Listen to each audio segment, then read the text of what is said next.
Okay, good evening everyone. Welcome to Byju's Exam Prep IAS. This is Sham Kakudia. Now, if there is no issue with the sound, please give me a thumbs up so that we can continue with the discussion. Huh, let me know if the sound is correct, then we can continue with the discussion now. Okay, no issue with the sound? Okay, let's start then. Let's start. So we are discussing monetary policy of RBI. Any problem with the monetary policy of RBI? Any issues in the monetary policy? Monetary policy basically consists of two sets of tools. So one is quantitative, second one is qualitative. In quantitative, tools such as CRR, SLR, repo, reverse repo, STF, open market operations, right? These are the tools which are there in the quantitative. And in case of qualitative, we have discussed variation of consumer credit, variation of margin requirements, rationing of a credit, then the normal tools, so that is moral suasion, publicity, etc. Can we go forward?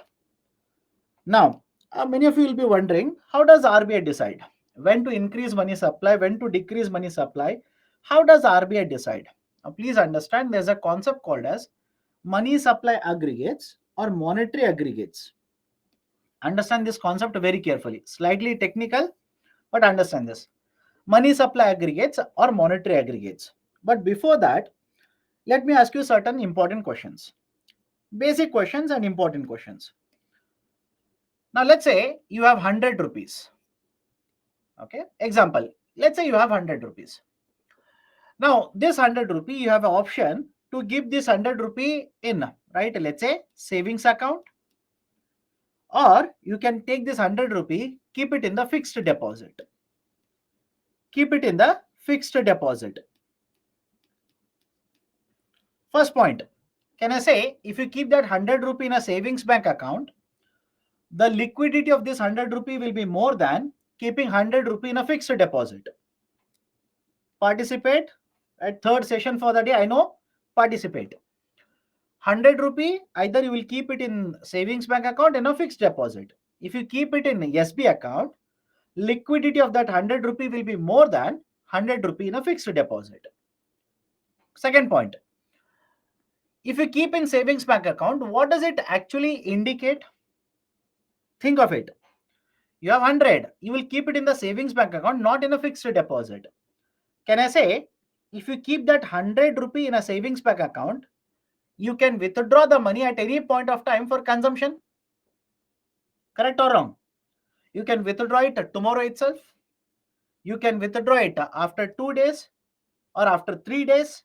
Whenever you have demand, you can simply withdraw. But think of this. Let's say you know that there is going to be not any demand for this money for the next 1 year, which means rather than keeping that 100 rupee, does it make sense for you to keep the money in fixed deposit? I'll repeat it.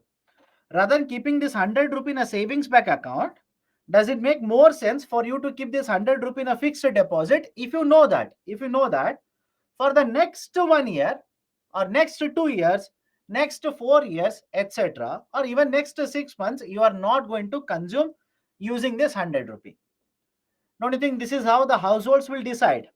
Remember this. This is important. Remember. Why you'll understand in a minute. Second, do you remember this idea of a commercial banking money? Fractional reserve system, FRS, right? Using FRS, commercial bank money will be created. That is, more and more credit creation, right, will be created or will be done in the market using this idea of a fractional reserve system. Now, using these two systems, let's try and understand what is this money supply or monetary aggregates. What is the concept of a money supply or monetary aggregate? Now, there are 5 types of aggregates that I have written here: M0, M1, M2, M3, and M4. Out of this,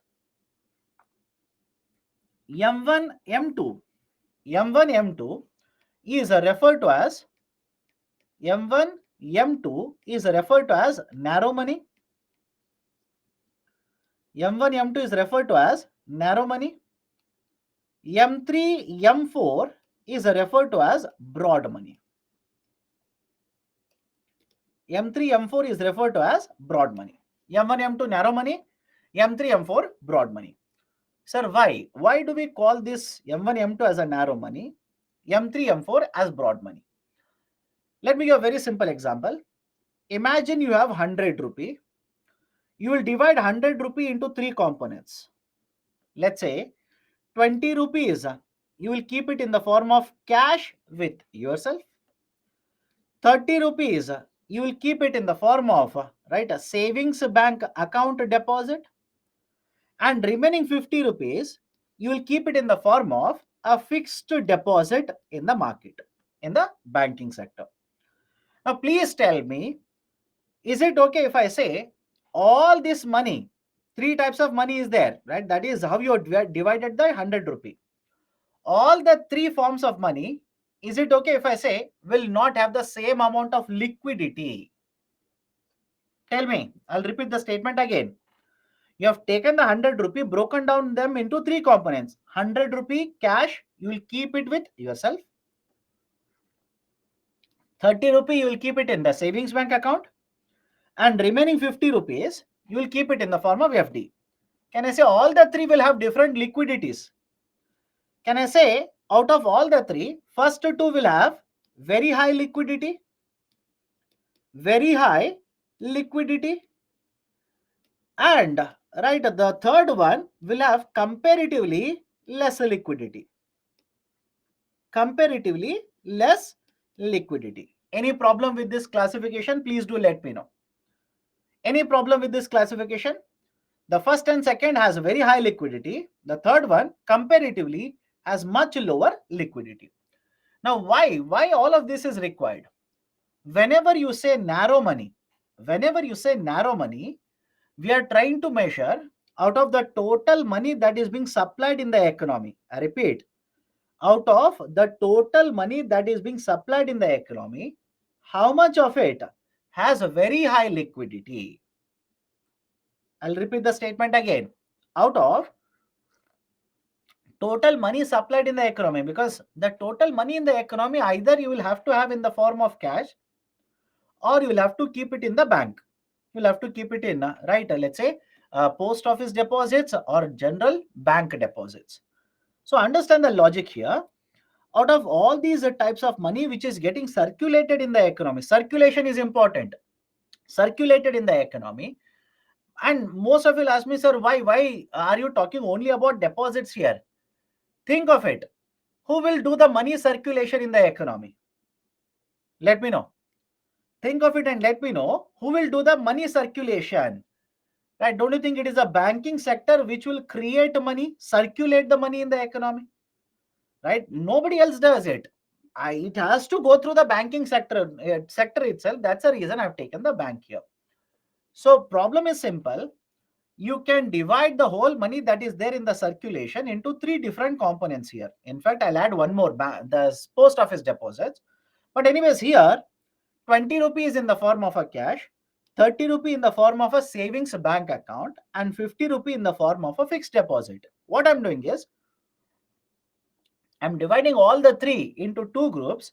One group has a very high liquidity, and a second group, comparatively, it has a lesser liquidity. When I say narrow money, I'll be counting only that money in the circulation, which has very high liquidity. When I say broad money, I will cover all the types of money getting circulated in the economy. Any problem with this?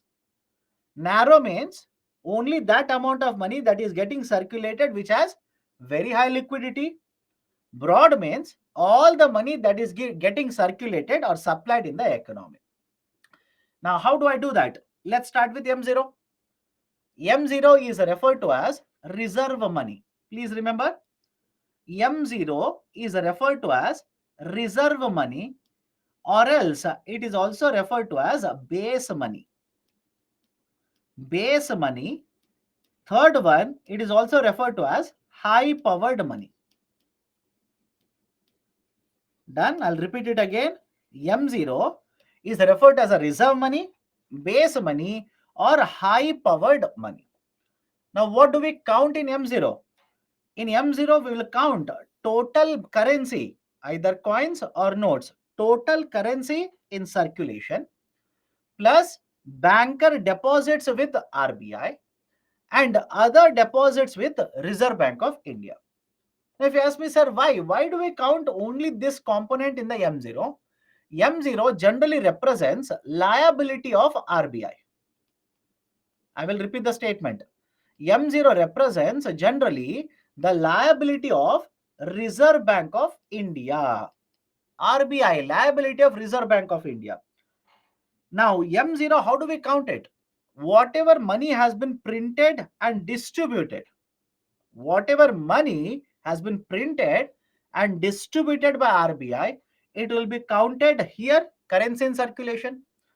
The bank's deposits such as a CRR, please tell me, CRR, can I call it as a bank's deposit with RBI? Let me know, right? Can I say CRR is nothing but bank deposits with RBI? So the bank deposits with RBI and other deposits with RBI, other deposits such as, right, any money that central government has kept with RBI, any money state government has kept with RBI, other deposits that are there with RBI. All of this money is counted as liability of Reserve Bank of India. The liability of the Reserve Bank of India. Can I go forward? Any problem? Can I go forward? Can we count currency in circulation under liabilities? Yes, let me prove it. Although this is technical in nature, let me check whether this is there or not. No, it is not there. Generally understand this. Do me a favor. I thought that put the picture, but don't worry. I'll prove it. Do me a favor. Go to the Google and type RBI's balance sheet. Check it and let me know. Go to the Google and type RBI's balance sheet. And in the Google, go to the picture that is images tab. All of you know how to switch to the images tab. You will see a picture of RBI's balance sheet like this. You'll see a picture. On one side, they would have provided the details of assets held by RBI. On the other side, they would have provided the liabilities of RBI. Check it. If you don't trust me, please check it. Do it. Nothing wrong with that. Do it. Many of you keep on checking Google to correct me. So on one side, they will write assets of RBI. On the other side, they will write liabilities. And in the liabilities, look at the lower part. You will see currency. You will see the currency that is distributed by RBI under the concept of liabilities. Yes? All of you have seen it? Right? Why they will write in liabilities, I'll prove it. Have patience. Can you see the currency that is printed and issued by RBI under the component of liabilities here? Anybody is yet to see it? Because I'll explain now why they will write it under liabilities. Not clear. Arey, my dear, go to Google. What is not clear here? Go to Google, type RBI's balance sheet in the Google, check the picture of RBI's balance sheet. What is not clear there? I'm yet to explain. I don't understand the questions sometimes. I said in the RBI's balance sheet, please look at the liability side, lower part, you will see currency printed and distributed by RBI. Can you see it? I can't do this in the system, right? If I had a different system, I could have done it. At least can you check it in your mobile, etc., etc.? Mobile. Sir, I'm using, right, only one product. Mobile is there. You're using laptop, right? One more tab you can open. You can check it using any type of internet, right? Doesn't mean you'll have to use only one system. Now, let me explain why they will write it on the liability side. Let me explain. Let's say here is RBI. Let's say here is Reserve Bank of India. Reserve Bank of India, imagine, will give 100 rupee, print 100 rupee, give 100 rupee to a bank. Now, please tell me, is RBI doing charity here? Is RBI doing any charity? No. RBI doesn't do any charity. Now, have a look at this. If RBI will print 100 rupee and give it to the bank, in return, something has to be taken by RBI. All of you agree? RBI has to take something worth of 100 rupee from the bank. It's an exchange. On one side, RBI will give 100 rupee to the bank. In return, bank will give G security to RBI worth 100 rupee. G security worth 100 rupee to RBI. Now please tell me, if you give 100 rupee to someone else and you collect a G security, this is a transaction that has happened. This G security for you, imagine your RBI, you have purchased the G security. Is the G security asset or a liability for you? Tell me now. You have given 100 rupee and you have purchased a G security. Is it an asset or liability for you? For you, that is RBI, it should become asset.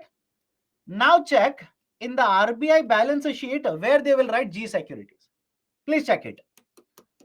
This is how generally the commerce students are taught, right? Worth this much, balance sheet. You will have to write asset one side, equivalent value of liability has to come to the other side. Now you have written G security worth 100 rupee on the asset side. So this 100 rupee asset you have written, you will have to balance it, right? All of you will agree? That's the reason this is called as a balance sheet. Why this is called as a balance sheet? The values on both the sides should be balanced. It should be equal. Now, if you write a G security with 100 rupee on this side, where will you write this cash of 100 rupee? This 100 rupee note printed by RBI and given, where will you write? If you write it on asset side, asset will become 200. So what you will do? You will write currency of 100 rupee on the liability side. Does it make sense to you? Please tell me, does it make sense to you people or not? It's a basic idea of a balance sheet. You will have to balance. That's the reason it is called as a balance sheet. If you write asset of 100 rupee on one side, you will have to write liability of 100 rupee on the other side. Agreed? Can I go forward? Now tell me, any cash that is printed and distributed by RBI or even the currency coins distributed by RBI, will you put it on liability or the asset side of RBI? You will have to put it on liability side of RBI. That is the reason. Now look at M0. I said M0 represents a liability of RBI. Right? Does it not represent liability of RBI? Any problem here? And do me one more favor. Please do me a favor. Please look at the total in the balance sheet of RBI. Please look at total on both the sides of balance sheet of RBI. Tell me whether it is same or not. Is there anyone who says, sir, liability total is different and asset side total is different? That will never happen. That will never happen. Why? I'll tell you. The name of the sheet itself is balance sheet. Name of the sheet itself is balance sheet, which means total on liability side should be equal to total on asset side. That will always be equal. Right? So that's the reason currency is always put on the liability side. Okay? Liability side of RBI's balance sheet. Now, for exams, please do not by heart the balance sheet. Many of you start by hearting the balance sheet of RBI. Not at all needed. In fact, you can read 100 books on GS paper 3. None of the books will tell you why currency in circulation is actually put on the liability side of RBI. That is not required. In fact, that is never required for UPSC exam. But they'll simply say M0 is reserve money, base money or high powered money. Now question is why? Why it is called as a high powered money? Why this is called as a base money? Why it is called as a reserve money? Reason is very simple. Think of it and answer this now. If RBI prints 100 rupee and introduces that in the market, supplies that 100 rupee in the market, don't you think total money in circulation should automatically keep on increasing because of fractional reserve system? I'll repeat the statement. If RBI prints 100 rupee and introduces that in the system through the bank or whatever it is, that 100 rupees brought into circulation. Because of fractional reserve system, don't you think total money circulated in the economy should keep on increasing? All of you will agree? That is the reason why this is called as a base money, high powered money. Now you want to find out, think of this. You are the RBI governor. Let me make you RBI governor. 6:30, you are the RBI governor. Congratulations. Okay. Now understand the logic here. You are the RBI governor. You want to find out if you increase repo rate, total money circulation will come down by how much? Don't you want to find out? If you decrease the CRR, total money circulation will increase by how much? And please understand, if you decrease CRR and let's say 100 rupee extra is available for the bank to lend, the total money supplied in the economy, total money in the circulation will increase by more than 100 rupees. All of you will agree? I'll repeat it again. Why? That should be very clear to you. Do you remember the fractional reserve system? I gave the example of A depositing 100 rupee to the bank. But does fractional reserve system always work with A depositing money? Not necessarily. Can I give you one more example here? What if RBI reduces CRR? Think of it. What if RBI reduces cash reserve ratio? Can that also lead to commercial bank money creation? Is it okay? I'll repeat it. I'll repeat the statement again. If anybody has a doubt, let me know. I'll give you examples so that you'll understand. If RBI reduces CRR, can I expect more credit creation to happen in the economy because of the fractional reserve system? If RBI reduces SLR, can I expect more credit creation in the economy because of the fractional reserve system? So understand the logic here. You are the RBI governor. Now you want to find out how much is the total money which is there in the circulation. Now, with your policy, let's say increased in the repo, decrease in the repo, increase in SLR, decrease in the SLR, as a result of those policies, what will have an impact or to what extent the money circulated will be affected? You want to find this or not? Or without knowing anything, you want to make a policy. And that is the precise reason RBI knows how much money they have printed and supplied in the economy. Now they want to find out, because of that money, how much is the total money getting circulated in the economy. And there also, there are two very important points. Please be very careful. If you observe M1 and M2, right, let me check. If you observe M1 and M2, don't you think the money that has very high liquidity is mentioned in M1 and M2? Please make an observation. I can give you formulas. Just like book, I'll give you formulas and go forward. But that is not the objective. Understand the importance. Please make an observation of M1 and M2. Can I simply say the money which has a higher liquidity is present in M1 and M2? And if you look at M3 and M4, M1 is currency held by the public, demand deposits with the bank, and other deposits such as central government deposit, state government deposit with RBI. That is M1. What is there in M2? You will take M1 as it is and you will write a post office savings deposit. Now, many of you will ask me, sir, why are you writing post office savings deposits separately? Please understand the logic behind it. The concept of money supply or monetary aggregates was introduced back in 1990s, 90s, 70s, 90s, 80s.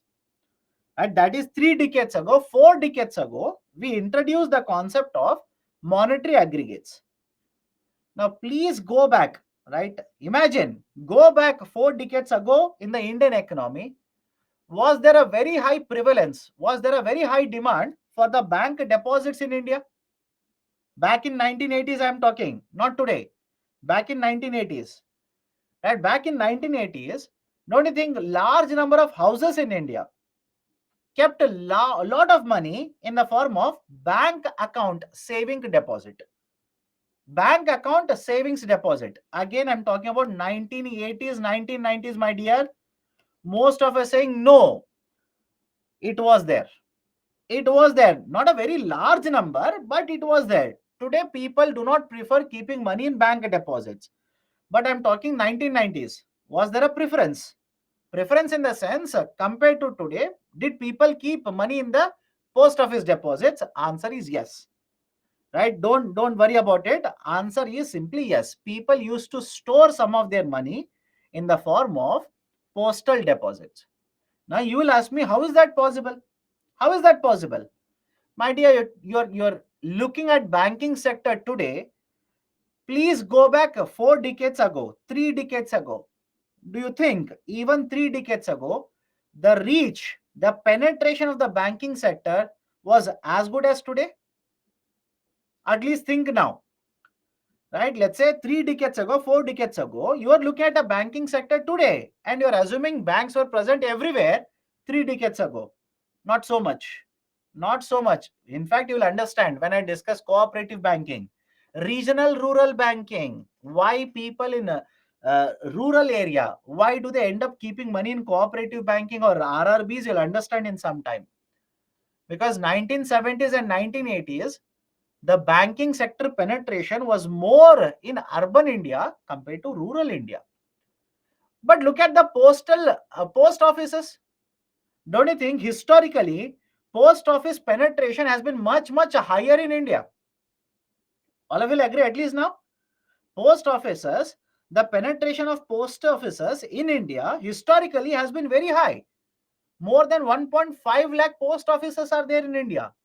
So earlier, some people used to save money and keep money in the form of post office savings deposit. It's not very famous today, but 3 decades ago, 4 decades ago, to a certain extent in rural part of India, people used to do that. Right? So M1 and M2, any problem so far, please do let me know. M1 and M2. Why do we call M1 and M2 as a narrow money? Any problem? Please do let me know. Otherwise, I'll go to the next one. That is M3 and M4. What do we do in M3 and M4? In M1 and M2, out of the total money circulated, we targeted only that money which has very high liquidity. But don't you think, apart from the money which has very high liquidity, other types of deposits, let's say, best example, fixed deposits. No doubt this money will have lesser liquidity, but even this money will be used in the fractional reserve system to create money in the form of commercial bank money. I'll repeat. Any doubt, please do let me know. M1 and M2, we have covered, let's say, cash held by you and me. Demand deposit in the banking sector. What I'm trying to tell you people is, beyond cash held by the people plus demand deposit, even the fixed deposits are used by the banking sector to create commercial bank money. So don't you think if you want to find out your 100 rupee, right, your 100 rupee will lead to how much credit creation, I will have to keep a track of how much demand deposits are there in the banks plus how much time deposits are there in the banking sector. That is the reason we have one more indicator by the name of M3. And finally, M4, we will take M3 as it is, right? We will take M3 as it is. And to this, we will add post office savings deposit. Right? So this is how basically the indicators are used. But now, what is the meaning? You'll get the formula everywhere. What is the meaning? Let me give you one type of an indicator, then tell me whether these indicators are useful for RBI or not. Imagine you are the RBI governor. On one side, M1 is decreasing and M3 is increasing. On one side, M1 is decreasing and M3 is increasing. You want to promote growth. Please tell me, will you reduce CRR or increase the CRR? Will you reduce the repo rate or increase the repo rate? Let me know. I'll repeat the situation again. You're the RBI governor. M1 is decreasing. M3 is increasing. Now I am asking you, you are the RBI governor. Will you change CRR and repo? That is, will you increase them or will you decrease them? What should be your decision?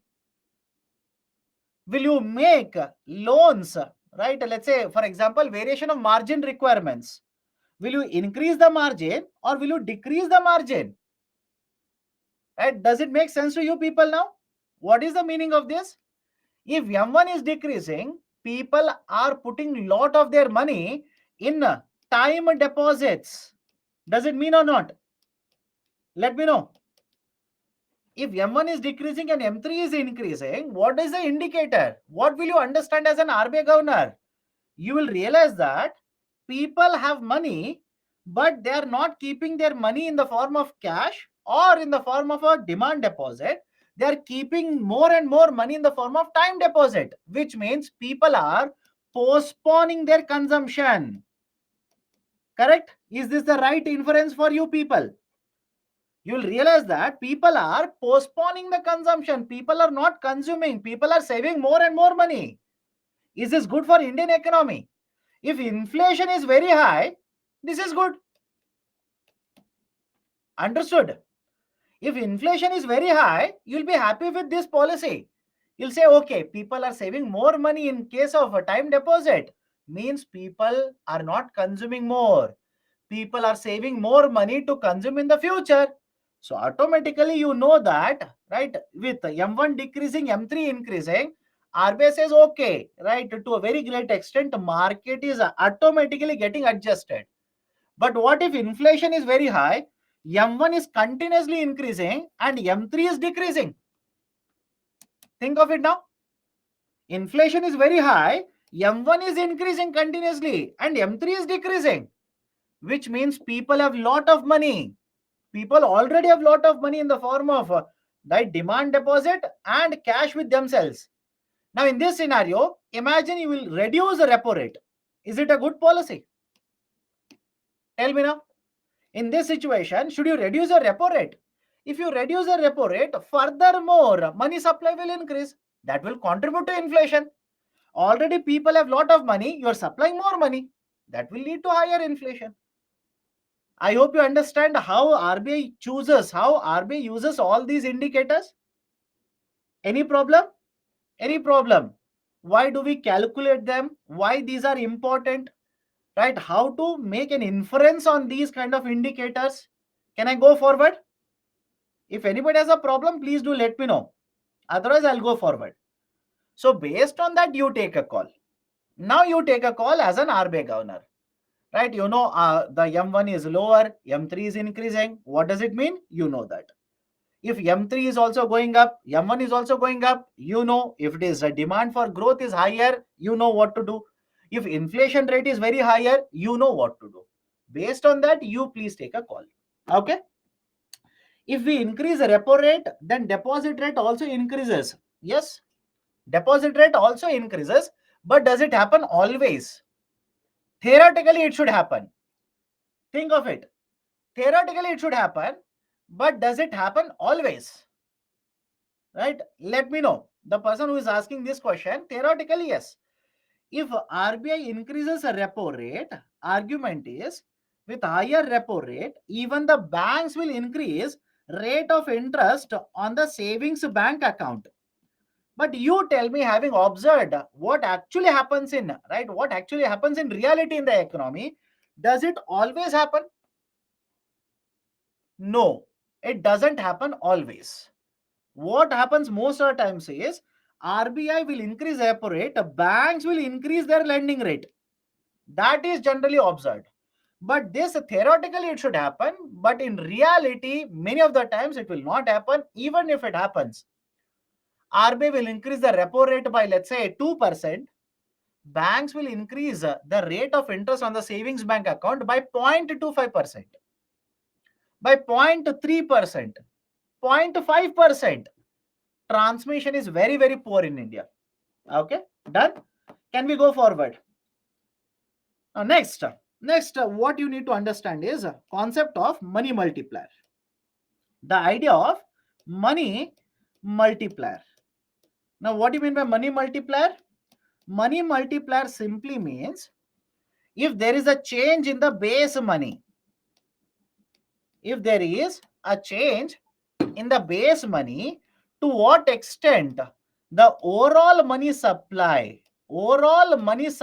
in the economy will change. I'll repeat it again. What do you mean by money multiplier? If there is a change in the base money, to what extent the overall money supply in the economy will change. That measurement is called as money multiplier. You'll ask me, sir, how?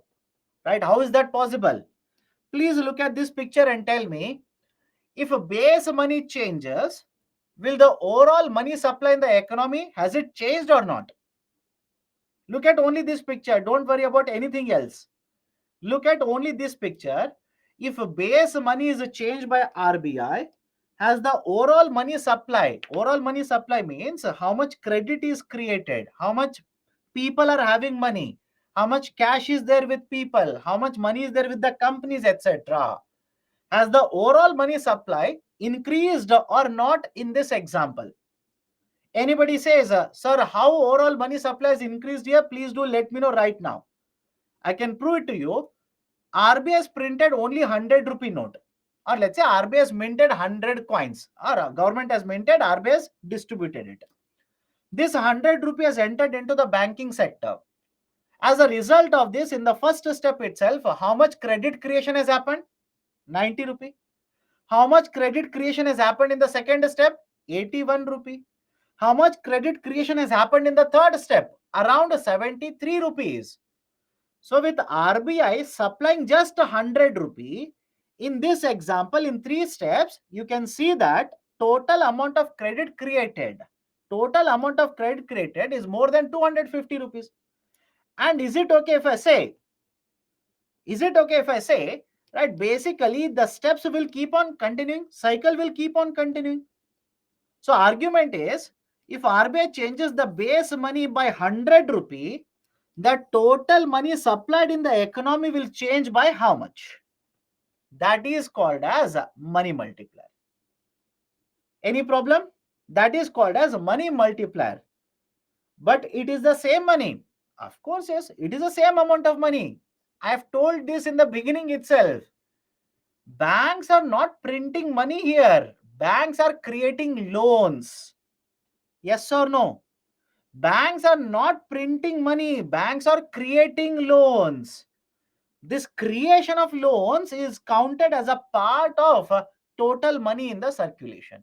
Because if bank one has created 90 rupees, can I simply see that it is getting added in the form of deposit in another bank? Let me know. If a bank one has created a loan of 90 rupees, that loan has been given to me.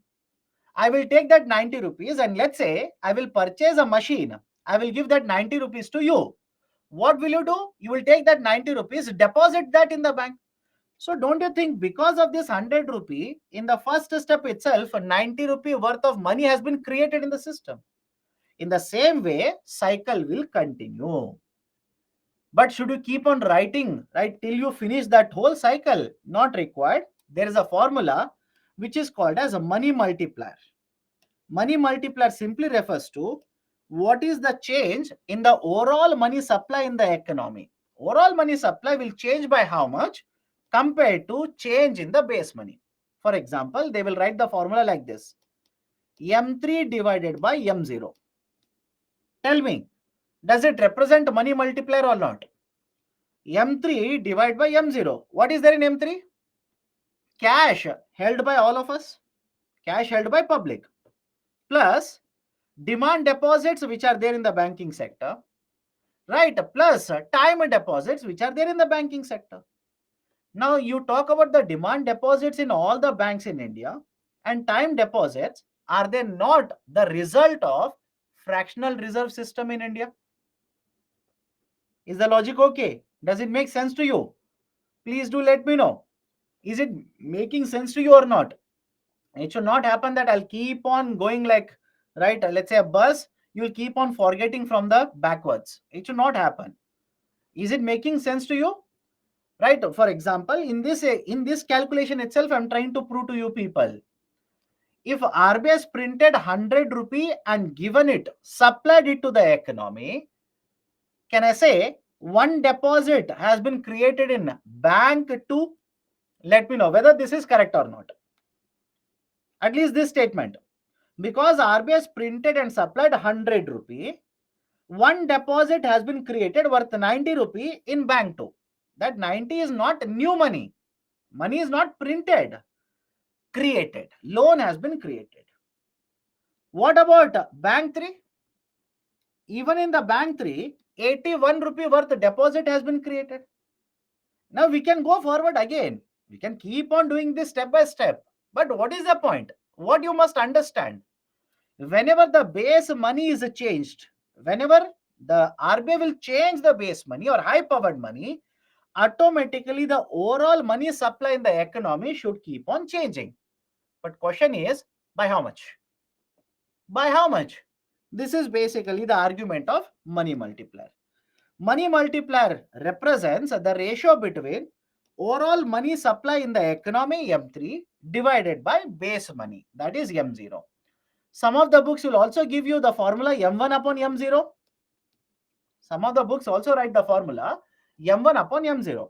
But please understand, between M1 and M3, please tell me which is much more comprehensive measure of money in the circulation or money in the economy. I'll repeat the statement. Between M1 and M3, which one do you think is much more comprehensive? M3 is much more comprehensive. That is the reason some books will give it as M3 upon M0. Some books will give it as M1 upon M0. But RBI mainly focuses on M3 upon M0. Now think of it. Please, right, look at this example and tell me. Think of it.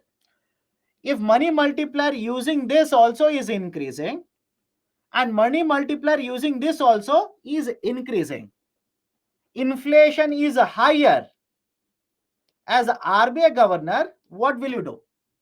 Will you decrease repo rate or increase repo rate? Let me know. Money multiplier using this formula is also increasing. Money multiplier using this formula, it is also increasing. Inflation is there in the economy, right? Will you increase repo rate or will you decrease repo rate? What do you think will happen? You should increase repo rate. Some of you are saying decrease repo rate. My dear, inflation is very high. Inflation is very high. Inflation is 7%, 8%, 9%. People already have lot of money. That is indicator of, right, let's say M1 as well as M3. And I said M1 upon M0 is also increasing. M3 upon M0 is also increasing, which means cash held by the public. Demand deposits in the banking sector are already very high. Don't you think you should increase the repo rate at that point of time? Yes or no? You should increase repo rate. Is it making sense to you people? Let me know. Right? I'll not scold anyone. Please do let me know. Is it making sense to you people or not? Ultimately, it should make sense. Otherwise, there is no point of discussing economics, by the way. I will simply say, right, these are the formulas. By heart it, let me go forward. Most other books do that. Most other books will give you simply formula without explaining the reason behind it. Right? Argument is simple, my dear. Those who are saying, sir, I'm able to understand very little. If M3 upon M0 is increasing, M1 upon M0 is increasing, what does it mean? If RBI will increase money supply by 100 rupee, let's say overall money supply, that is M3, will become 500 rupee. Think of it. If RBI will increase money supply by 100 rupee, M3, that is overall money supply, increases by 500, which means money multiplier is 5 times. Money multiplier is 5 times, meaning because of RBI policies, if there is even 1 rupee change in the money supply, overall money supply will change by 5 rupees. When inflation is already very high, money multiplier keeps on increasing 5 times, 6 times, 7 times, 8 times. It is an indicator that people are spending lot of money. People have lot of money. And if you keep on decreasing repo rate, more money will be supplied in the economy. More money supplied means because of fractional reserve system, M3 will become much, much bigger. That will fuel more inflation. That is basically argument here. M3 also increasing, so doubtful. My dear, I said M1 is increasing. If M1 is increasing, M3 is also increasing. What is an indicator? M1 is part of M3, by the way. Do you remember this? M1 is part of M3. All of you will agree now? At least now. Right? It is there right in front of your eyes. M1 is part of M3. If I say M3 is increasing, M1 is decreasing, people are saving money. If I say M1 is increasing, M3 is also increasing, M1 is anyway part of M3, it simply means people have lot of money, they'll spend more money in the coming days. That is an indicator. Can I go forward? Currency in circulation and currency held by public is same? No. What generally RBI does is, currency in circulation, I'll write the short form here, please have a look at this. Currency in circulation, CIC, currency in circulation is equal to deposits in the banking sector plus cash held by the people. That's the reason I started with 100 rupee. That's the reason I started with 100 rupee. 100 rupees currency in circulation. But can I write currency in circulation is equal to cash held by public plus deposits that the people will keep in the bank. That is the basic idea of a currency in circulation. Okay, can I go forward now? Now, again, most of the times this argument of understanding the inference of M1, M2, M3, etc., it is much more applicable at optional level, right? Even I'm pretty sure some of you might have checked the NCERT book by now. Some of you would have checked, let's say, a certain reference book by now. In none of the books, they would have given any kind of explanation regarding this. They'll simply throw these data at you people and go forward. And you also, just for sake of making you understand, I've told you all of this. But generally in the books, you will not find it. Okay. This is how RBI will decide whether to increase or decrease money supply, etc., etc. Can I go forward now? Next function of RBI, banker to the bankers. Right? It is a banker to the banking sector. It is also a regulator of the banking sector. First and foremost, why RBI is referred to as a banker to the bank? A bank can always approach Reserve Bank of India. Right? One of the student is saying my voice is not audible. Please do one of the two things. Hit the refresh button. One option. Hit the refresh button. Second option, there is one tab called as fix audio. Fix audio. Please hit on that. One of the two things you do, automatically the voice will become corrected. Come back to the discussion here. Here is a bank. This bank can always approach Reserve Bank of India and take loan from Reserve Bank of India. And because the banks are allowed always to go to RBI and borrow from RBI, RBI is referred to as banker to the bank. Any difficulty in understanding this function? Why is RBI referred to as a banker to the bank?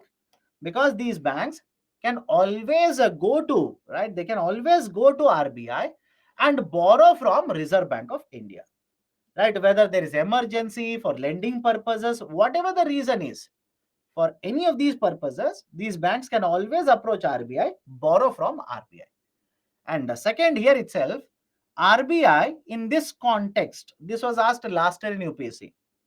RBI in this context is also referred to as Bank of Last Resort.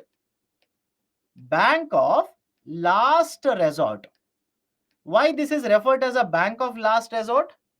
Whenever any bank faces emergency situation, I repeat, whenever any bank faces any kind of emergency situation, they can always approach RBI and borrow from RBI. Is it okay? I'll repeat it. Why RBI is referred as a banker to the banks? Other banks can borrow from RBI. They can easily borrow from RBI, Reserve Bank of India. Why RBI is referred to as a bank of last resort? This is in the context of the banks. Whenever banks are facing any kind of emergency, they can approach RBI and borrow from RBI. That is the reason why RBI is referred to as a bank of last resort. Now, in this context, let me introduce one more tool to you, marginal standing facility. Marginal standing facility. Do you remember this was there in one of the graphs? Let me see how many of you remember. The MSF, marginal standing facility, was there in one of the graphs before the break. That is basically when we discussed a repo and a reverse repo. Right, in the graph, there was one more marginal standing facility. Now, please have a look at it. What is this idea of a marginal standing facility? Under marginal standing facility, banks are allowed to borrow from RBI only for overnight purposes. Only for overnight purposes. What do you mean by overnight purposes? You borrow today, repay it tomorrow. Is it okay? Why this is called as overnight? You borrow it today, repay the loan tomorrow. It is called as overnight borrowing, or else borrowing only for one day. Borrow today, repay tomorrow. This is basically marginal standing facility. But now the question arises, why? Why do they use it? There is already a tool called as repo rate. In that case, why do they use MSF? Let me ask you a very simple question. If you are the RBI governor, will you provide unlimited amount of loans to any bank under repo rate? Think of it and answer to me. If you are the RBI governor, will you provide unlimited, no limit whatsoever, under repo rate to the banks? Don't you think there should be a limitation? There should be a limitation as to how much loans they are allowed to take under repo rate. Now imagine there is a bank, it has almost exhausted the repo, and moreover, I'll tell you one more point, one more very important point. We will discuss a repo, we have discussed a repo and reverse repo, correct? We have discussed repo and reverse repo. These facilities are not available throughout the year. Is it okay? I'll repeat the statement. We have discussed repo and reverse repo. These facilities, that is repo or reverse repo, it is not available to the banks throughout the year. RBI will say when they will conduct repo operations. RBI will announce when they will conduct reverse repo operations. For example, let's say hypothetically, from the 1st of January to 15th of January, RBI has conducted repo operations. Is it okay? From the 1st to 15th, RBI has conducted repo operation. Which means after 15th January, if a bank wants to borrow from RBI, is the repo facility available for them? Think of it. Is the repo facility available for them? Repo is not available. The time period is already over. But the bank requires money for only one day. Then what should they do? There is one option available to them. For overnight purposes, banks are allowed to borrow from RBI under marginal standing facility. Please do let me know, does it make sense to you or not? Right? Repo and reverse repo are not there throughout the year. RBI will announce when this window is available, facility is available. And that is the reason I'll tell you a trick here. I'll tell you a key term.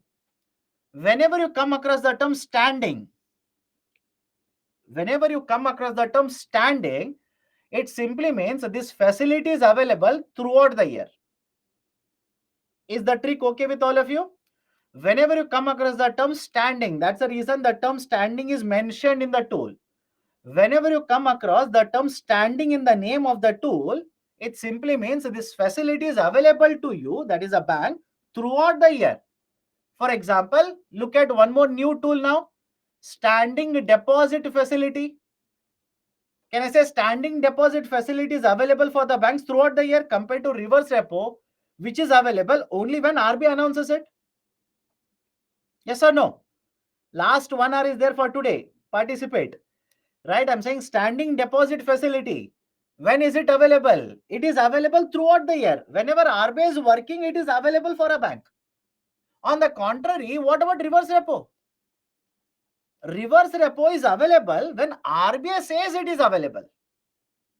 On the other hand, what about repo? It is available when RBI says it is available. But what if right now repo operations are not conducted by RBI? You want to borrow for overnight purposes. In that case, what will you do then? One option is available, marginal standing facility. MSF, marginal standing facility. And remember the next point as well. When you borrow under the marginal standing facility, RBI will charge rate of interest higher than repo rate. Is it okay? I'll repeat the statement. When you borrow from RBI under the marginal standing facility, RBI will charge a rate of interest higher than the repo rate. Right? Why? RBI says, I conducted repo. You are not managing your finances correctly. You're taking certain wrong decisions. That's the reason mismanagement is happening. You want to borrow only for one day, so I will charge a higher rate of interest. That is basically the argument of the Reserve Bank of India in the context of MSF. Can I go forward now? What if that goes to 2 days to repay the loan under MSF? Generally, they will cross it over, or they will simply float it to the next day. You have borrowed for one day, right? Pay the rate of interest. It is akin to borrowing for another day, one more day's rate of interest. What is the sense in borrowing for only one day? What if you are falling short in SLR? Think of it. Right? Many of the students will have this doubt. Sir, why is the bank borrowing for only one day? It doesn't make any sense. It makes perfect sense. What if you are falling short in the MSF target? Possible? Yes or no? Right? If you want to meet that MSF target, right, only for one day, sorry, not MSF, my mistake, SLR, my mistake, again I'll repeat it. What if you are falling short of target under SLR, statutory liquidity ratio? Because of certain mismanagement, right? One day you sold more G securities, got the money, allowed the bank customers to withdraw money. Next day you look at it, you're falling short of MSF. Sorry, again I'm saying MSF, SLR target. So don't you think for only one day, for a very short duration, you'll be forced to borrow from the market? There are multiple reasons for it. There are multiple reasons, right? So generally banks keep on borrowing only for shorter duration, one day, either from RBI. Even there is one more tool, I'll discuss that when I take a financial market. There is one more tool which is called as call money market. Even in the call money market, banks would want to borrow and lend for very, very short duration. That tool is available, but not here. When I take up call money market under financial market, I'll explain it. Can we go forward now? Can we go forward? This is the reason why RBI is referred to as a banker to the bank or regulator of the banking sector. What is MSF? Repeat MSF. Under marginal standing facility, banks borrow for a very, very short duration from RBI, usually for overnight purposes. RBI will charge a rate of interest which is slightly higher than the repo rate whenever the banks will borrow under MSF. Okay, now let me prove it to you. Let me prove it to you. 113. So I need to show you this graph. Please observe. Please observe. Take one time duration. Please observe which is greater, which is smaller in terms of rate of interest.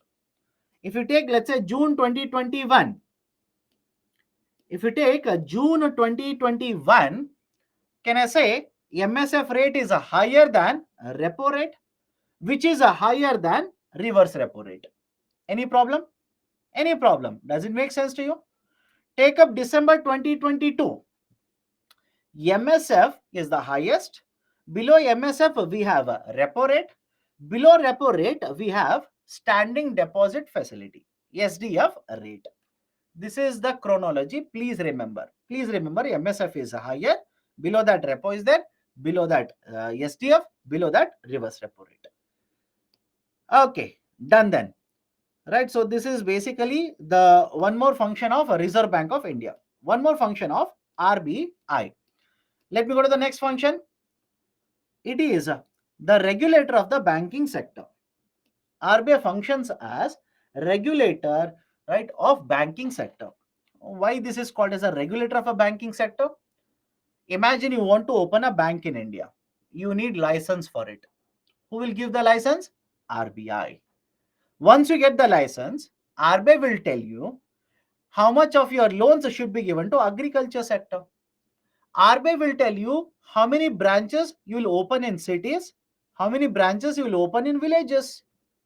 RBI will allow you to merge with another bank. RBI will allow you to acquire another bank. RBI will allow you, in case of emergency, allow you to shut down the bank as well. So, in order to regulate the banking sector, Government of India set up only one authority, that is Reserve Bank of India. That is the reason RBI is also referred to as a regulator of banking sector. Regulator of banking sector. Done? Right? So this is one more function. Next one is manager of forex reserves.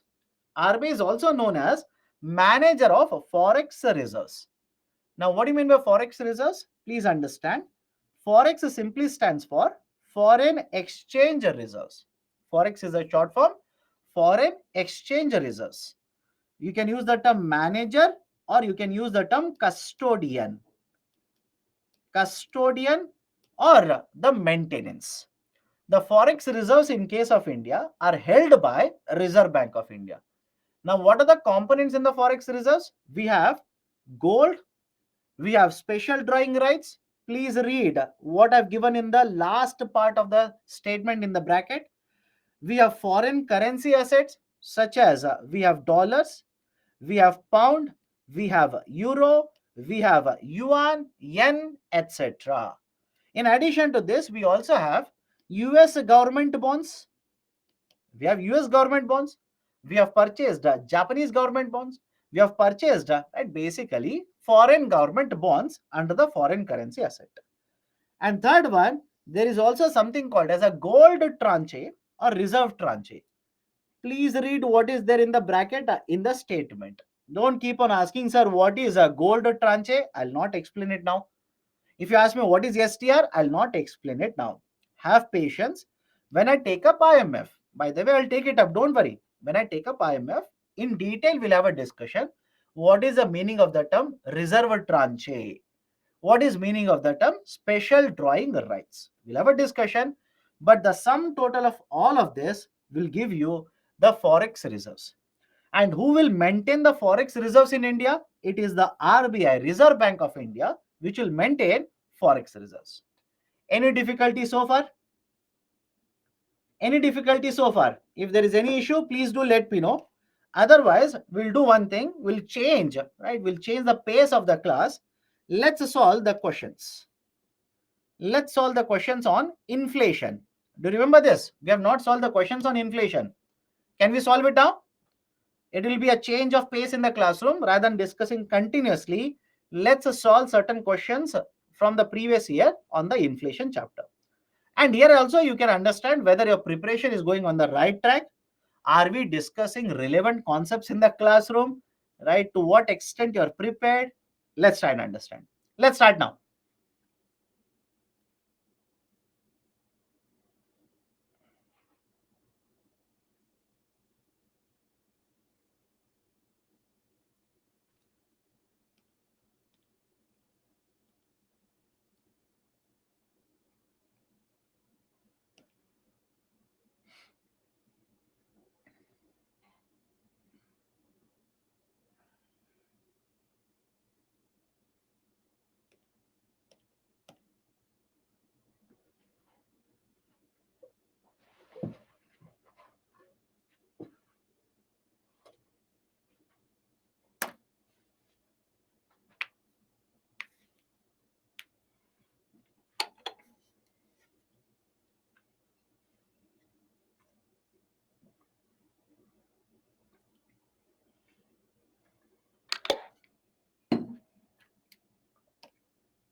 Okay, 48% have answered correctly. Why? Let's solve it. Let's solve it. Again, I do understand. One, question is slightly difficult. Second, this is not as per the new pattern. Imagine this is given in the form of new pattern. Only one statement is correct, or let's say they'll start only three statements are correct, only four statements are correct, right? Only two statements are correct, all the five are correct. That would be the new pattern, much more difficult, which means conceptually, fundamentally, you'll have to be very strong. Let's start.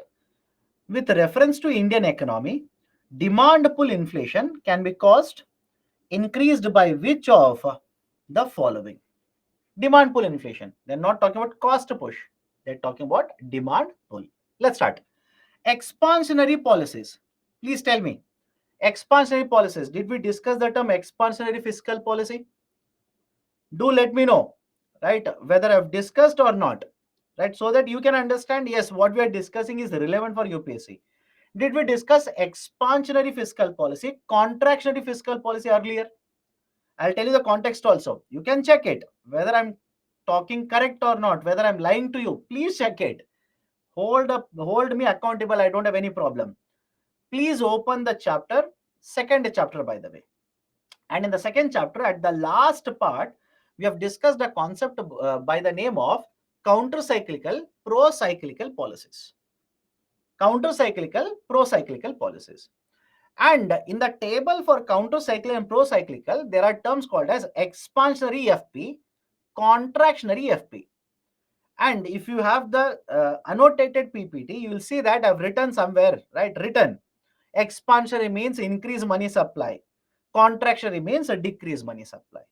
Right? By the way, whenever you expand, whenever you increase money supply increases means people will have more money, demand will increase, that will contribute to inflation, that is called as demand pull inflation. In fact, now tell me, if RBI will also reduce repo, if RBI also reduces repo, CRR, SLR, etc., can I say, I can call this as expansionary monetary policy? Please tell me now. Can I refer to this as expansionary monetary policy? Yes or no? Money supply is increasing. That's it. Money supply is increasing. That's the meaning. Okay. Fiscal stimulus. What do you mean by fiscal stimulus? Right. This question was asked last year because there was a discussion of Atmanirbhar package. Please do let me know whether you have heard of this or not. During the pandemic, Government of India announced something called as Atmanirbhar package. In the Atmanirbhar package, Government of India proposed to spend more than 20 lakh crore rupees. And what was the logic of Government of India? Government of India said, I want to provide assistance. Stimulus means assistance. I want to provide assistance to civil aviation market so that recovery will happen. I want to provide assistance to the people by providing them more subsidies, by providing them more pension, welfare payment, so that they will have more money, they will demand more goods and services, demand will increase, and that will contribute to recovery. Now, based on this, you people tell me, can fiscal stimulus lead to demand pull inflation or not? Let me know. In fact, one of the reasons why there is a higher inflation rate until very recently in USA, United States of America, one of the reason is because of fiscal stimulus itself. I'll prove it. Think of it. During the pandemic, the government of USA, just like us, just like government of India, government of USA provided lot of assistance, that is a fiscal stimulus, money in simple terms, to people. Okay, they provided lot of money in the form of assistance to people. People did not purchase the goods and services immediately with that money. What they did was they kept the money, they held on to that money. As soon as the economy started recovering, people started using this money to demand more and more goods and services. Now there's a problem with this. There is a big problem with this. What is the problem? During the pandemic, you did not demand sufficient goods and services. Demand was lower, which means people were removed from the job, right? Many companies were shut down because demand was not there. Many truck drivers were thrown out of the job, etc. Now, suddenly recovery is happening. People have money. They will start demanding more and more goods and services. Please tell me, can you restore supply as quick as this one? Let me know. What does your mind say? Demand is increasing fast, but can you restore the supply at the same pace? No, that cannot be done. So as a result of this demand, what will happen to the inflation in the domestic market, or for that matter, USA, UK? This is one of the reasons why inflation spiked at the time of recovery in these economies. Now, is it okay? Does it make sense? Can the fiscal stimulus contribute to demand pull inflation in the market? Answer is yes. Inflation indexation of the wages. Let me explain this. Inflation indexation of the wages. What do you mean by inflation indexation? Imagine your wages is 100 rupee. Wage is 100 rupee. From last year to this year, inflation rate is 10%. your wages will also increase by 10% to 110. All of you will agree with me? Any problem with this idea? Your wages are, let's say, 100 rupee. From last year to this year, imagine inflation rate is 10%. Your wages will also be increased by 10%. Now, please tell me, will you be able to purchase more set of goods and services in this case? Think of it. Is it possible that you're purchasing more set of goods and services? Not possible. Why? Prices have increased by 10%. Your wages also have increased by 10%. Which means even now you'll be able to purchase the same set of goods and services in the market. So this will not cause demand pull inflation. Right? Fourth one, higher purchasing power. People have more purchasing power. That is, let's say 100 rupee. Now compared to the earlier situation, you can purchase more set of goods and services, more quantity of goods and services. Right? Which means now the demand would be starting to increase. Demand will start going upwards, which can cause demand pull inflation. Rising interest rates, straightforward. After discussing so much about RBI, etc., rising interest rates. Don't you think rising interest rates, which means, right, people will not spend money, save money, keep it in the bank. Right, people will not take more loans, etc. That would basically means a demand will come down, not increase. So fifth one is wrong, fourth one is correct, 1 to 4 are correct. Right option for the question will be option A. Okay, next one.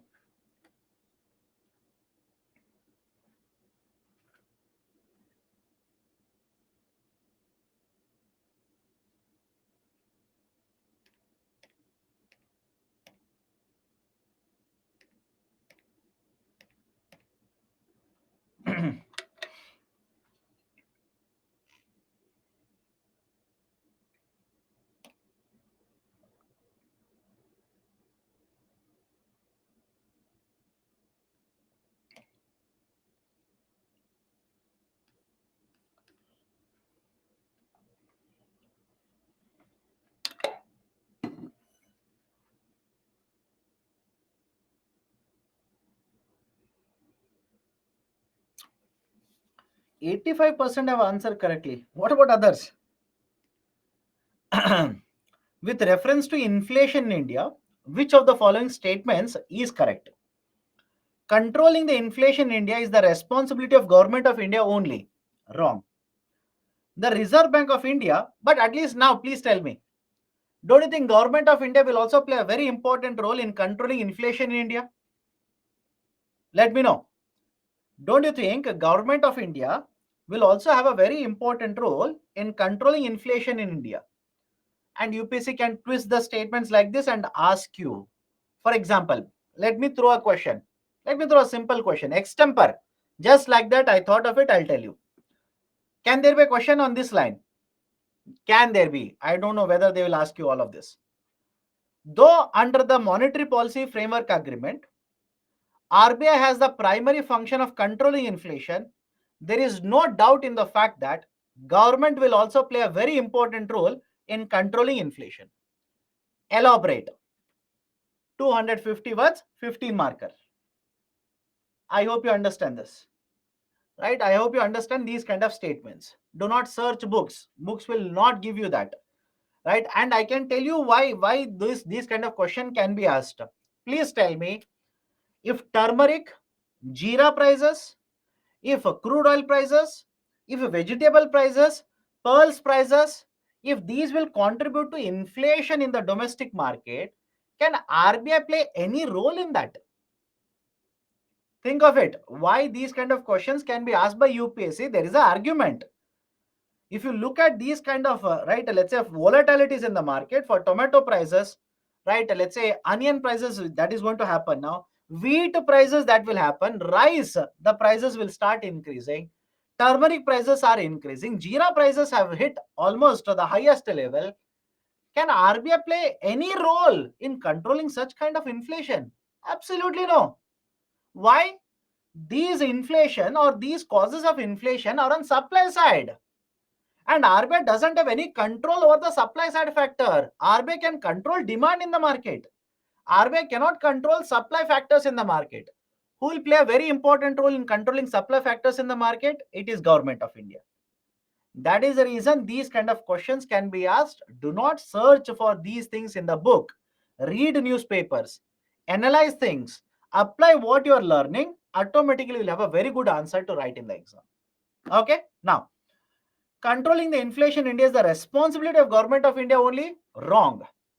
Reserve Bank of India has no role in controlling inflation. Again, wrong. Decreased money circulation helps in controlling inflation. Yes. Increased money circulation helps in controlling inflation. Wrong. So right option for this question is option C. Any problem with this? Can I go forward? Any problem? Next question.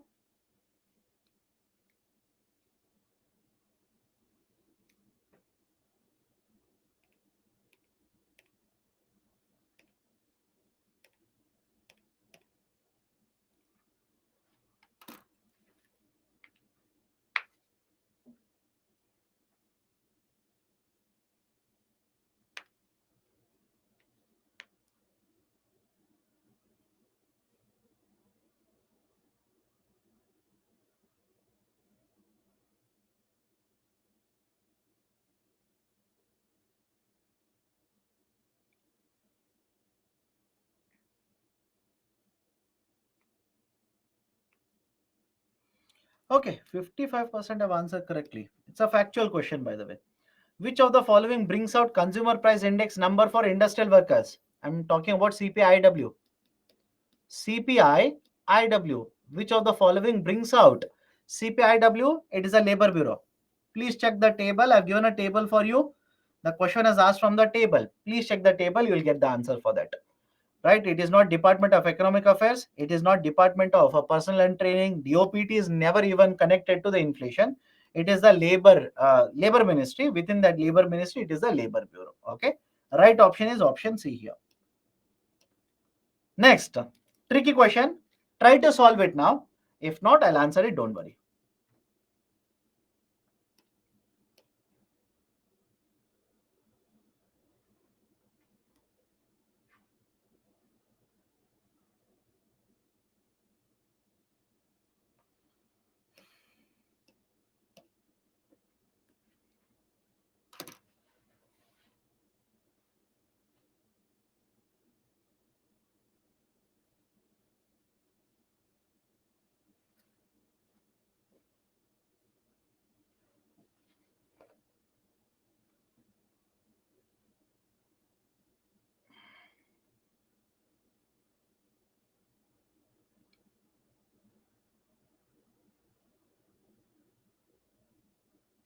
Okay.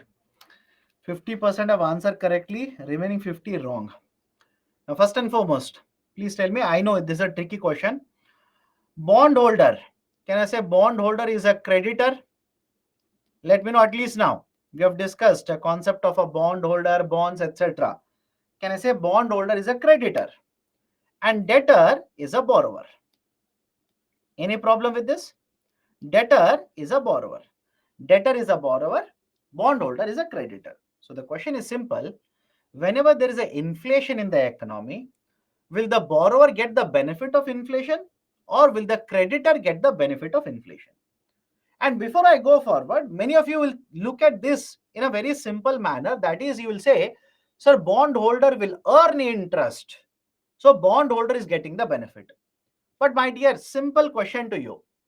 How inflation and interest rate is connected, you tell me. In this example, in this question, your argument, many of you will simply tell me, when I solve this, many of you will simply tell me, but sir, bondholders will earn interest. But my question, my dear, is how is that bondholders earning interest is equal to inflation providing benefit to the bondholders? So I hope you understand. Do not include the interest argument here. It has no connection. Point number two. Point number two. Always remember this. Inflation, whenever it is there in the market, it will benefit borrowers. I repeat, inflation, whenever it is there in the economy, it will benefit the borrowers. I'll prove that. Have patience, but What do you mean by the term benefit? Let me know. Many of you will simply say benefit in this example is equal to profit. But think of it. Is benefit is equal to profit? I'll give a very simple example. And thanks to pandemic, I have got a very good example to give to the students. All of you have got vaccinated, correct? Anybody who says, sir, I have not got vaccinated, then stay away. Don't get into a group of any people. All of you have got vaccinated. Please tell me, the vaccination will provide you a profit or benefit? Think of it. CSAT now, right? Will the vaccination provide you a profit or a benefit? Vaccination will provide you benefit, not profit. So this argument of benefit is equal to profit is wrong. It is not equal. Both are not the same. Both are different. Now, let me prove it. Imagine here is a basket of goods and services. Cost is 100 rupee. Here's a basket of goods and services. Cost is 100. When the cost of this basket of goods and services is 100, A will take a loan of 100 rupees from B. A will take a loan of 100 rupees from B. Now, after 1 year, the cost for the same basket of goods and services will become 110 rupees, which means inflation of 10%, 110 rupees. And after 1 year, A will return the principal amount of 100 rupees to B. A will return the principal amount of 100 rupee to B. Now look at the inference I will make. Please observe the inferences that I am going to make. A has borrowed money when the purchasing power of 100 rupees higher, return the money when the purchasing power is lower. Correct or wrong? I'll repeat it again. Listen carefully. A has borrowed money when its purchasing power is higher and return the money when its purchasing power is lower. And why has the purchasing power of the money gone down? Purchasing power of the money has gone down because of inflation. Now, please tell me, you get something when its purchasing power is higher and you give it back when its purchasing power has decreased. Are you getting the benefit of inflation or not? Let me know. Are you getting the benefit of inflation or not? On the other side, if I'm a lender, if I'm a creditor, I've given 100 rupee when its purchasing power is higher. I will get it back when its purchasing power is lower. Am I getting the benefit of inflation? Am I, as a creditor, am I getting the benefit of inflation? No. So now, any problem with this? Right? Any problem with this? Inflation is going to provide benefit to the borrowers, not to the lenders. Right? Now, I hope you understand. Don't worry about interest rate. That's the reason I started with interest rate. I knew that some of you will simply say, what if interest rate is 20%? What if interest rate is 12%? My dear, question is benefit. Can you understand? Question is about benefit. You are a lender. You will get interest. There is no doubt regarding that. But now the question is, inflation is there in the market. Will the lender get the benefit of inflation or will the borrower get the benefit of inflation? It is always the borrower who will get the benefit of inflation. Please remember that. Okay, so the right option for the question is option A. Only one is correct. Okay, next one.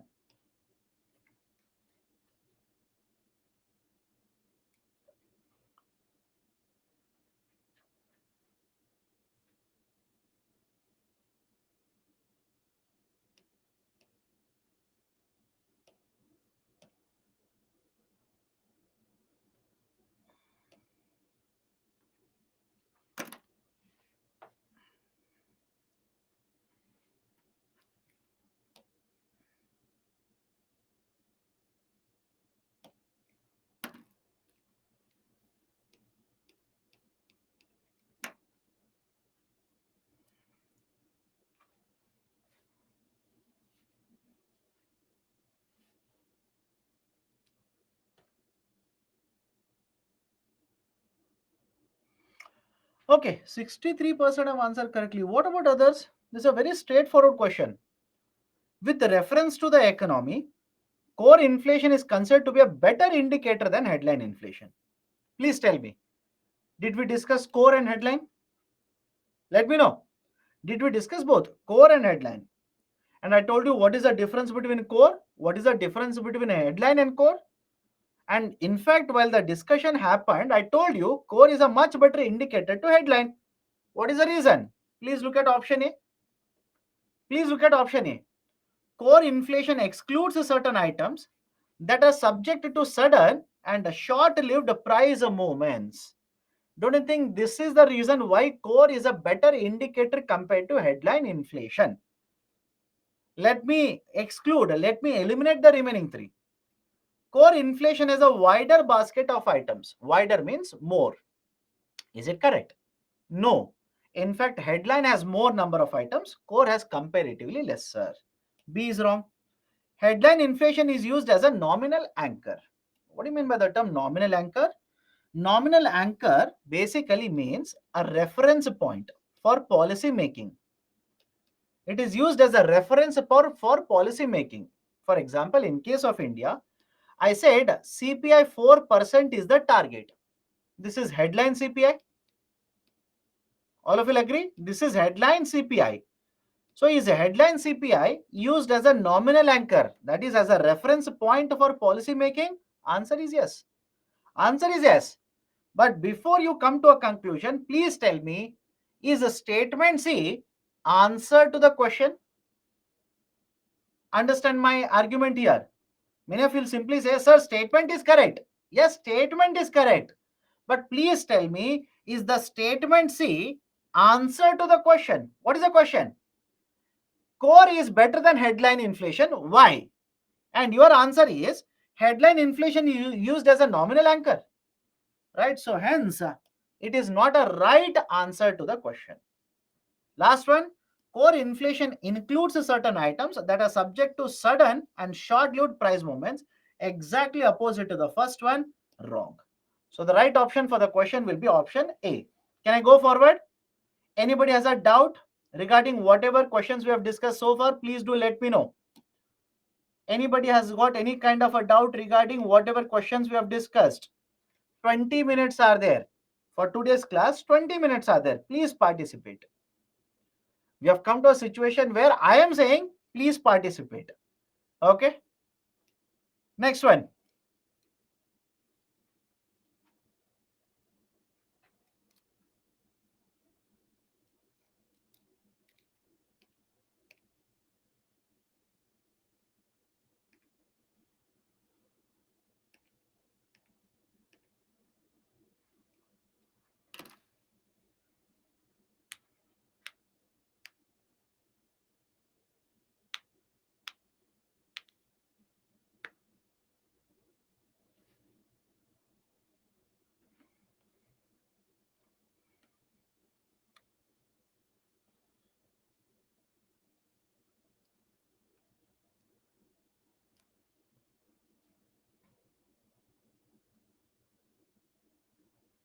Okay, 82% have answered correctly. Why others are wrong? Which one of the following factors can cause cost push inflation in an economy? Oil price increase in the world. Will it cause cost push inflation in India? Yes. Fluctuations in the production of food grains. Please tell me. Fluctuation, right, in the production of food grains. Will it not cause a cost push inflation? Of course, yes. I can give you many examples in current affairs. Wheat, right? We are expecting that to contribute to inflation in the coming days. Rice, tomato, right? Jeera, turmeric. All these are basically fluctuations in the production of food grains itself. Imposition of high commodity taxes, higher GST. Can this also cause cost push inflation? Yes. So right option for the question will be option D, all of the above. All of the above is the right one. Can you explain fiscal stimulus and fiscal policy? Fiscal policy refers to the taxation as well as expenditure incurred by the government. Fiscal stimulus refers to a policy where government of India will provide assistance to certain sector, targeting, promoting recovery in specific areas. Okay, a descriptive question now. Do you agree with the view that steady GDP growth and low inflation have left the Indian economy in the good shape? Give reasons in support of your argument. Now, please understand, I hope you remember this point that I've made earlier.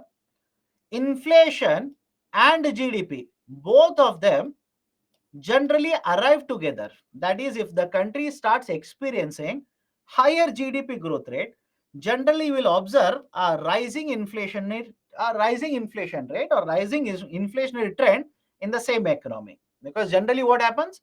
If GDP increases, it means more people are getting job, more incomes are being earned, more money supply in the economy, higher demand for goods and services.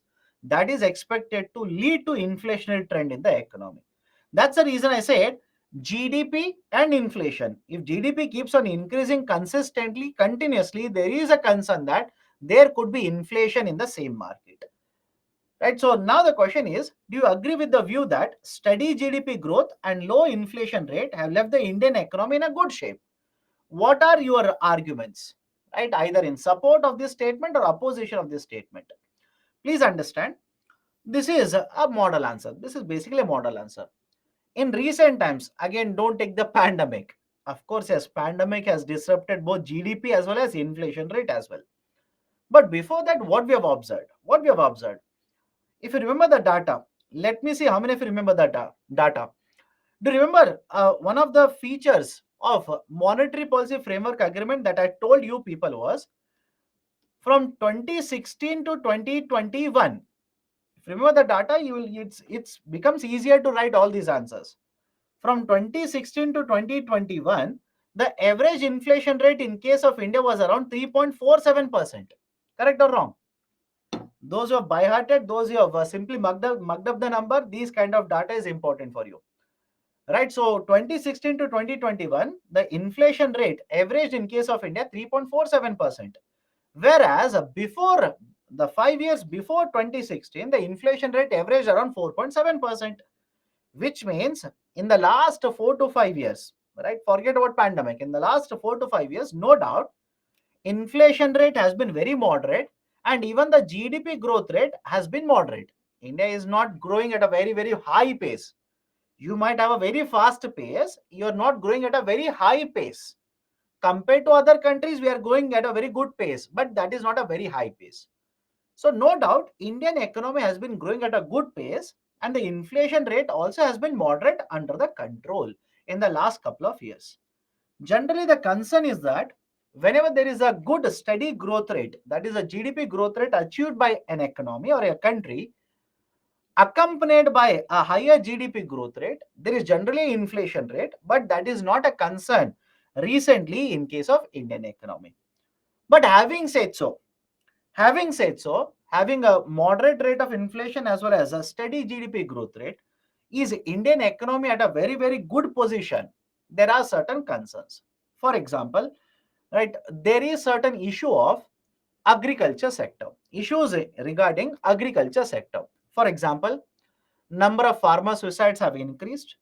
The productivity in the agriculture sector is affected by, right, the monsoon rainfall, the income earned by the farmers income, right, earned is not very, very high. It has not increased at a very faster pace. In fact, if you remember, government of India has one of these arguments. That is, government of India says, I want to double the income of the farmers. Correct? Right? Government of India says they want to double the income of the farmers. But the data, the survey, various survey shows that no, the income of the farmers has not been doubled. It has hardly increased. So the argument is, in agriculture sector, there is some issue. What about food inflation? What about food inflation? In case of India, even today, food inflation is a cause of concern. What about right, inflation because of imports? Right? What about imported inflation? Even today, many of the times we are concerned about imported rate of inflation. So understand the logic behind the question here. There is a steady GDP growth rate, moderate rate of inflation. That doesn't mean that everything is good in the Indian economy. Even with a moderate rate of inflation, there are a lot of concerns. You are supposed to write regarding these concerns. So this is basically the model answer to this kind of a question, which is trying to connect between the inflation rate as well as the GDP growth rate. Done? Any questions, any doubts regarding what we have discussed? Please do let me know. Any concerns, any questions regarding what we have discussed? Please do let me know. Otherwise, right, we'll continue. We'll cover last one small concept, and then we can stop the discussion for the day. Anybody has got any kind of a doubt? Leaderboard, I've shown it to you. Always creditors not getting benefit in inflation, not necessary. Please understand. Can I say all the creditors will not get the benefit of inflation? Not necessary. Why? Generally, the banking sector, whenever they provide the loans, they know that, right, over a period of time, inflation will be there. That is the reason in banking sector, there is a technical term called as a inflation premium. They will try to add that inflation premium and earn more rate of interest, earn more and more interest. Okay. What is the formula for money multiplier? M3 upon M0. There are multiple formulas. The most accepted is M3 upon M0. That is basically the money multiplier formula.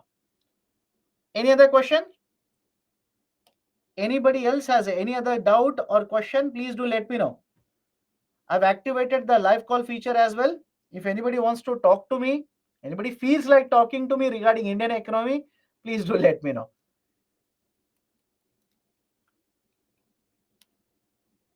No doubt also, no call also. Great.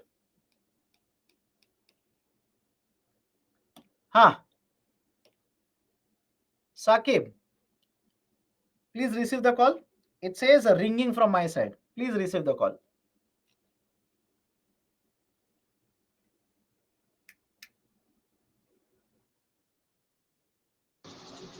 Hello? Hello? Hello, sir. Yes, sir. Sir, my question is that, sir, how to improve How to content in improve answer content in answer writing? writing? What I would recommend, like I do every week, Yes, is sir. read a lot of current affairs. Point number one, read a lot of current affairs. Point number two, Hmm. whenever you read, right, let's say any editorials, try to make one question on that and try to Hmm. write an answer into 150 words. Right? That I and again, Yes, please sir. understand. Many of us, including me, by the way, many of us do not have that talent of writing a very good answer in the beginning. Over a period of time, you will get the hang of it.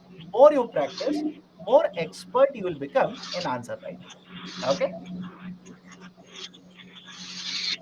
Yes, sir. And sir, one more question.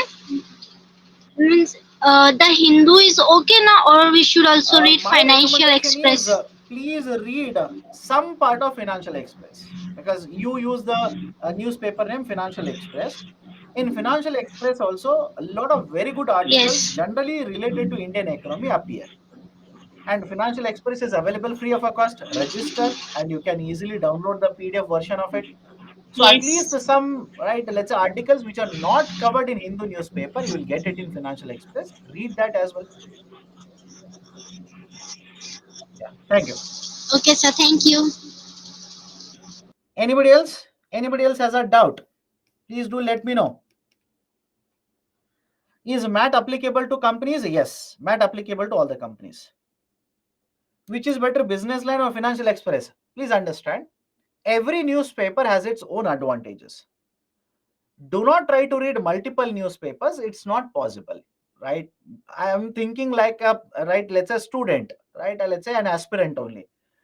I cannot expect you to read 5 newspapers or 6 newspapers a day. That's not possible. In that case, can you at least make the benefit of the articles that I'm giving to you people? Let me know. Can at least make the benefit of the articles that I'm giving to you, giving to the right, giving you, right, on weekly basis like this. For example, see, Hindu newspaper everybody reads, right? Of course, yes, you would have come across this article. But what about this article? Right? Let's say twin balance sheet syndrome. Very recently, this was there in the newspaper, by the way. Finance minister used the term twin balance sheet syndrome.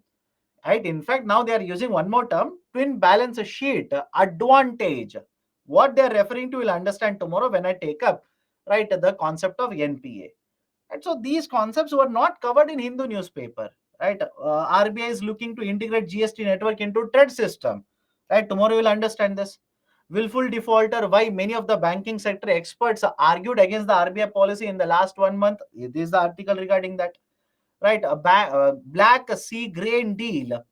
There was a very interesting argument in the Hindu newspaper. Interesting in the sense, many of you who have read Hindu newspaper will simply say, sir, this was not covered in Hindu. Many of you will simply say this.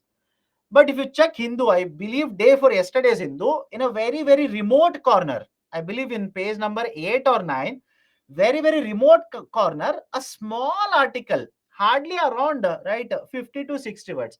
Very small article regarding Black Sea grain deal was actually published. But my argument is it sufficient for UPSC? Absolutely no. For example, suddenly UPSC can ask you, using Black Sea grain deal, what kind of crops were exported from Ukraine? Many of you will be worried. Many of you will be confused. Many of you simply would have read only grains are exported. But what kind of grains? What kind of right other commodities? There is the answer for this kind of a right question. So that's the reason. Please be very careful. My recommendation, use at least one business related newspaper. Even if you read one, any business related newspaper, I would be happy with that. Okay. Any other question? These PPTs are sufficient for economy. Please keep on updating. I would be doing a disservice to you people. I would be lying to you people if I say, take this PPT, you will pass UPSC. Absolutely no. Keep on updating current affairs. Please keep on updating current affairs. Right? That is where UPSC will test you. Any other questions? Any other questions? Otherwise, right? 8 minutes. On what basis RBI printed the notes? Is it based on the forex reserves? No. The amount of money that is printed is dependent upon what is the demand in the economy. Should we promote growth? For that, should we supply more money? In that case, how much is M1? How much is M3? How much is money multiplier? If I increase the supply by 100 rupee, total money supply will increase by how much? All of that is very much relevant. All these factors are considered by RBI before they print and distribute currency notes. Anybody else has a question? Please do let me know. How can RBI change its logo? Why do you want to change its logo? Let me know. Is there any discussion regarding RBI changing its logo? Because I have not come across it. I'll be very frank with you. I have not come across it. Where is the discussion regarding that? Yes, sir, but for statics, is it sufficient? I would simply say, right, yes, it is sufficient. For static portion, yes, it is sufficient. For current affairs, keep on updating. And why I keep on emphasizing so much on current affairs, around 90% of the questions which are asked by UPSC, both in prelims as well as mains, will come from current affairs.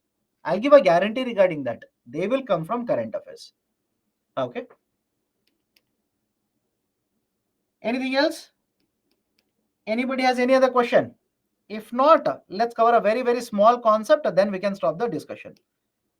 Okay.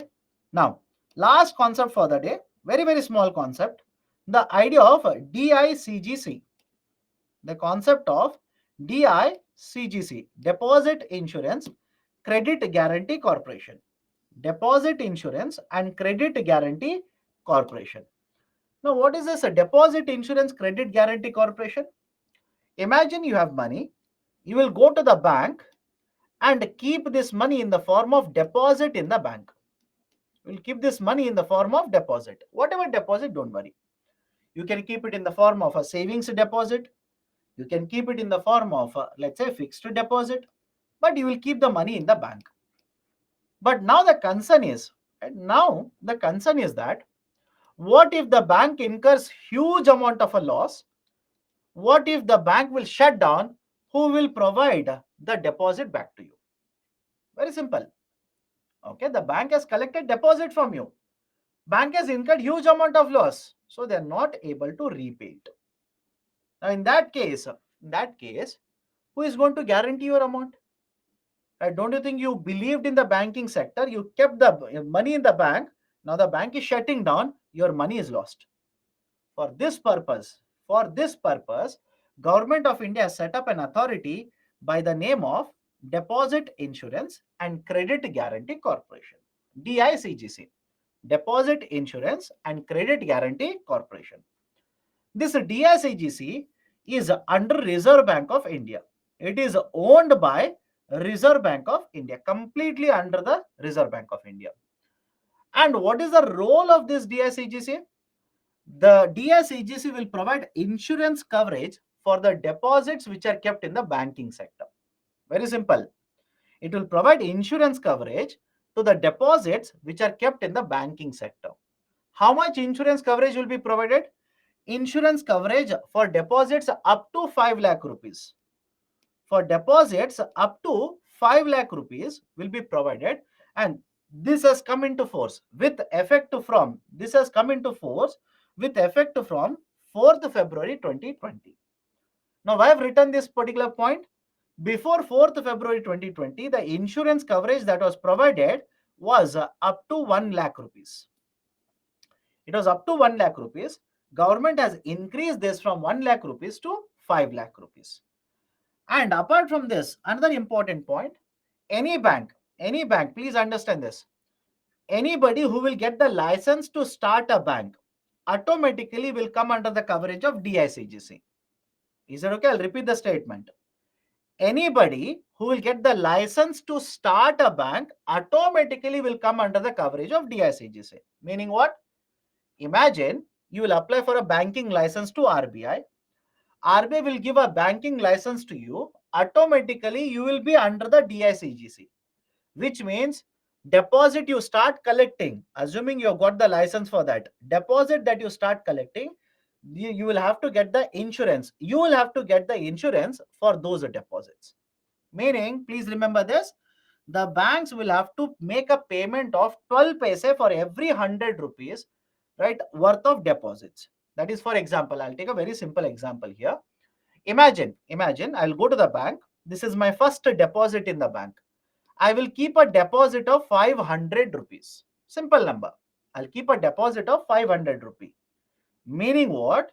This bank automatically will have to pay 60 paises.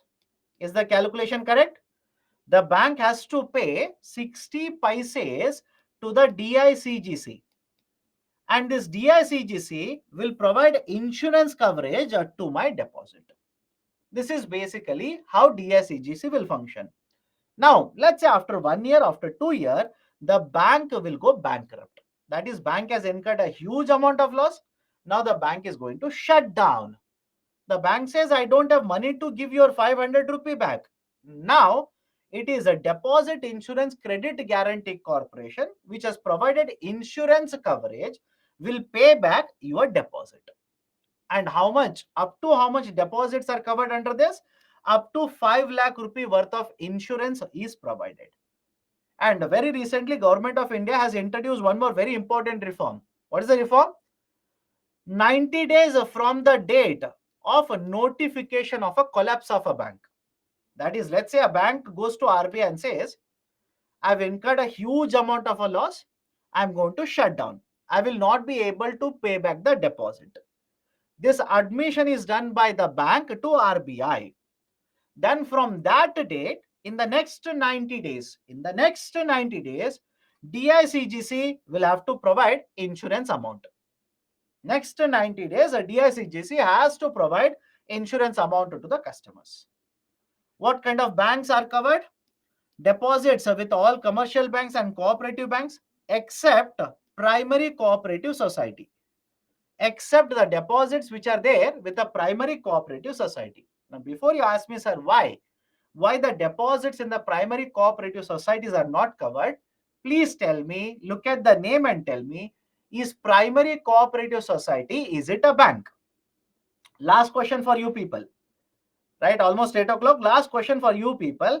Please look at the name and tell me, is primary cooperative society, is it a bank? It is not a bank. It is a society. And tomorrow you'll understand what is the meaning of cooperative society. It is not a bank. So any deposit that you keep with a primary cooperative society, it will not be covered under DICGC. Okay, so that is basically the concept of Deposit Insurance and Credit Guarantee Corporation. This was there in the recently discussed current affairs. Please be very, very careful. I'll give you a connection also, current affairs connection. Sir, where it was there? Couple of months ago, there was a bank, Silicon Valley Bank. Have you heard of this? USA. Couple of months ago, right? A Silicon Valley Bank, right? One of the very, very big banks in USA, right? Regional bank, but big bank. The Silicon Valley Bank collapsed. And at that point of time, there was a lot of discussion regarding deposit insurance, right? That is the reason suddenly UPC can ask you about DSCGC. Please be aware of it and update the information as and when certain changes will take place. Okay, our NBFC is covered, my dear. NBFC means what? Non-banks. Expand the NBFC. NB means non-banks. Are non-banks covered under deposit insurance? No, because if you have if you listened, I've told you one point. If you get a banking license, you will be covered under DSCGC. A non-bank doesn't have a banking license. It is a company. Tomorrow you will understand this. Non-bank is a company. It is not a bank. Why will DICGC provide insurance coverage for NBFC? They will never provide it. NBFC's deposits are also not covered. Okay, done then. So this is right the list of the concepts that I wanted to discuss today. PSB means public sector banks. PSB is public sector bank. Okay. So this is a list of the topics that I wanted to discuss today. Tomorrow, we'll continue with the concept of nationalization in the banking sector. Important concept. We'll discuss certain things. We'll connect to the current affairs. Then we'll discuss certain more concepts in the banking sector. I'm pretty sure tomorrow we'll be able to wind up the chapter on banking. We'll go to the next chapter tomorrow. Anything else? Please do let me know. Anything else? Anybody has got any kind of a doubt? Can we close the discussion for the day then? If nobody is going to ask any kind of a doubt, then I'll close the discussion for the day. Okay, done then. Let's stop the discussion today. Tomorrow we'll pick it up. We'll start from the concept of nationalization in the banking sector. Okay. So take care. See you tomorrow morning. Good night.